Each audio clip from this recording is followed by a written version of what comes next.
কলঙ্ক ঘোষ। লোকে আমায় ভালোই বলে, দিব্যি চলন সই। দোষের মধ্যে একটু নাকি মিথ্যে কথা কই। কাশিনাথে যাওয়ার পথে ট্রেন ছুটছে যখন, মায়ের কাছে বাবার কাছে করছি বকম বকম।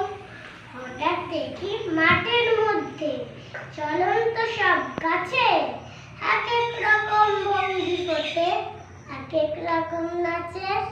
ও মা দেখো নিত্য নাট্য, যেই বলেছি আমি মা বকে দেয় বড্ড তোমার বেড়েছে ফাজলামি।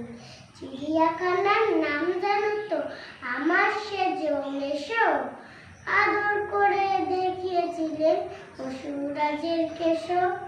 কদিন পরে চুল খসানো দিয়াল জুড়ে একই ঠিক অবিকল সেই রকমই মূর্তি যেন দেখি। ক্লাসের মধ্যে